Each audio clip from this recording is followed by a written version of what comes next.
Predator neredeyse 40 yıldır esasen ölü bir seri olarak kabul edilse de, bilim kurgu hayranları son birkaç yıldır yeniden canlandı. Elbette sıkı hayranlar bu evrendeki hikayeleri, özellikle romanları, çizgi romanları ve video oyunlarını takip etmeyi sürdürdüler. Dahası son 38 yılda vizyona giren az sayıdaki Predator filmi, her zaman sürükleyici olmasa da ilgi çekici kalmayı başardı. Predator 2, Predator'lar ve hatta Alien serisiyle yapılan geçiş filmlerinin hayranları kesinlikle var. Ancak bunlar yüksek kaliteli bilim kurgu sinemasının en iyi temsilcileri değildi. Bu durum son zamanlarda tamamen değişti ve Predator Badlands serinin değerli bir devamı niteliğinde. Yönetmen Dan Trachtenberg, Predator hayranlığıyla tanındı ve 2022 hit filmi Prey ve bu yılın başlarında çektiği animasyon harikası Predator Killer of Killers'la serideki kitlesel izleyici çekiciliğini yeniden canlandırdı. Trachtenberg, Predator Badlands'le benzersiz ve orijinal bir hikaye anlatmak üzere bir kez daha geri dönüyor. Predator filmlerinin en çok bilinen özellikleri, yoğun aksiyonları, sert bilim kurguları ve ilkel tematik enerjileriydi. Bu en çok 1977 tarihli orijinal filmde ve diğer mecralardaki birkaç hikayede belirgindi. Bilim kurgu hayranları Predator'ın geri dönmesini pek istemese de, Trachtenberg seriyi tekrar güncel kıldı ve son destansı filmiyle bilim kurgu sinemasına yeni bir soluk getirmeye devam etti. Predator Badlands, genişletilmiş hikayesi ve bol bilim kurgu aksiyonuyla izleyicileri kendine bağlıyor. Bir Predator filminin başarılı olması için birkaç önemli unsur vardır ve hayranlar bunu 2022'de Prey ile görmüşlerdi. Beklenmedik hit, genel hikaye anlatımını derinleştirerek ve bunu eğlenceli bir bilim kurgu aksiyonuyla dengeleyerek serinin unsurlarının doğasını vurgulamaya amaçlıyordu.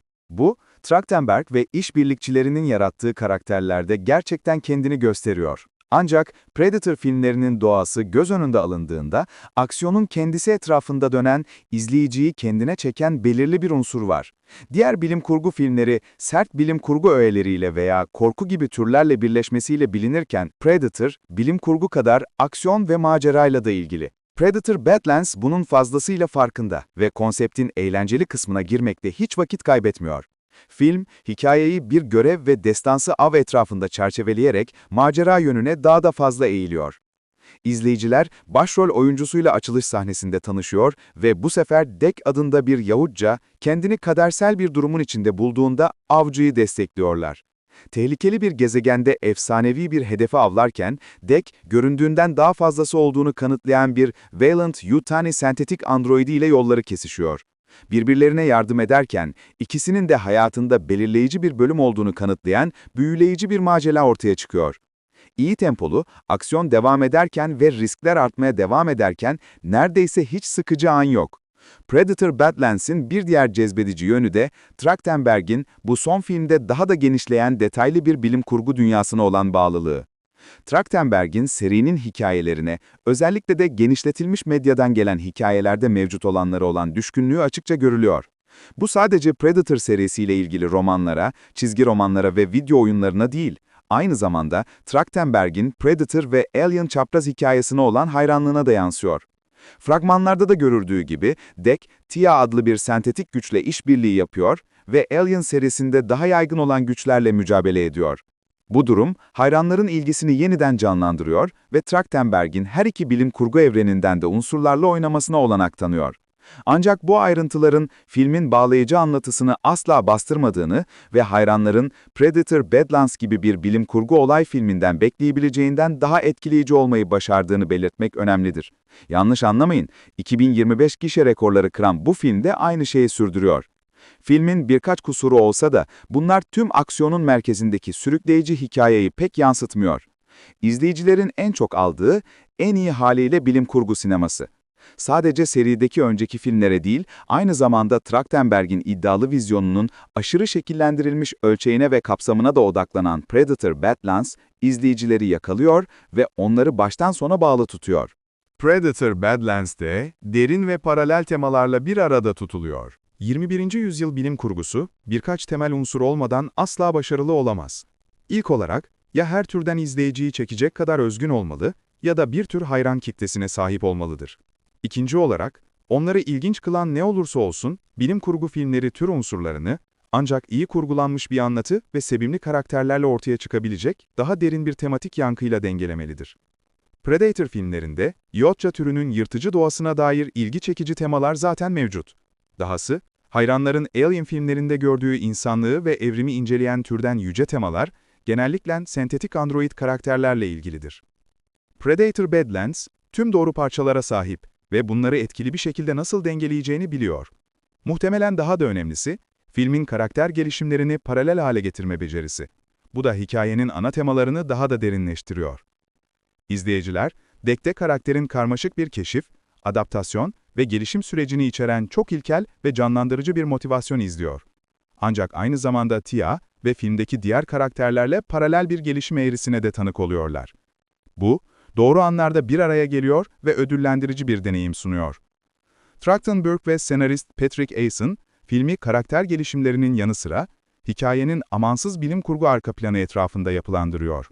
Üçüncü perdede ateş etmeyecekse, birinci perdede silah kullanmayın.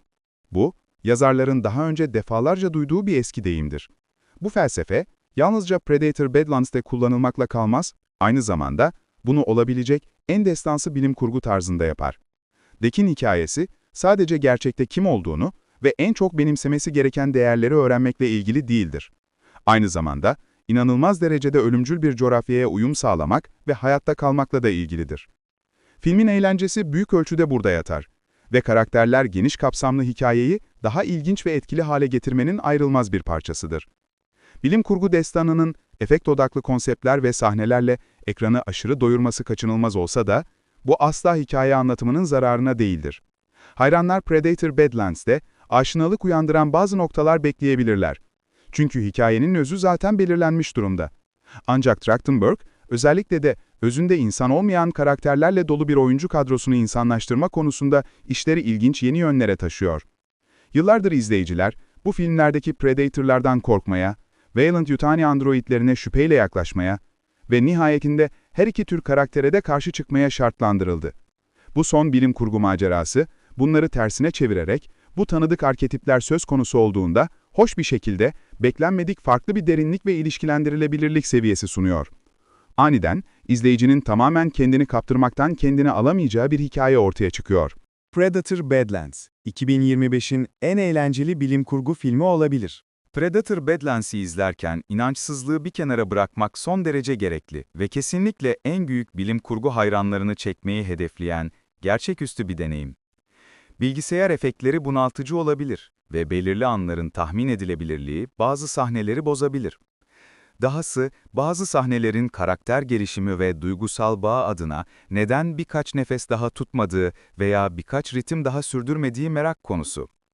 Bunun temel nedeni, karakterlerin kendisinden ziyade hikayenin ritmine daha fazla odaklanması. Filmi bu kadar etkili ve neredeyse beklenmedik bir şekilde etkileyici kılan da bu.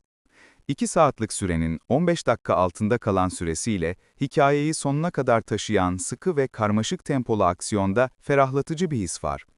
Karakter gelişimi tam kıvamında ve aksiyon sahneleri asıl meseleyi oluşturuyor. Birbirini tamamlayan Predator Badlands, izleyicileri hikaye boyunca etkileşimde tutmakta harika bir iş çıkarıyor. Ton olarak yoğunluk, yürek burkan anlar ve mizahla dengelenmiş, 2025'in en yeni bilim kurgu destanı, yılın en büyüleyici sinema deneyimlerinden biri olduğunu kanıtlıyor. Sadece ilgi çekici karakterler ve sıkı bir olay örgüsüyle bir arada duran Predator Badlands, aynı zamanda benzersiz bir müzik, şık efektler ve beklenmedik dönüşlerle 2025'in özel bir bilim kurgu deneyimi sunuyor.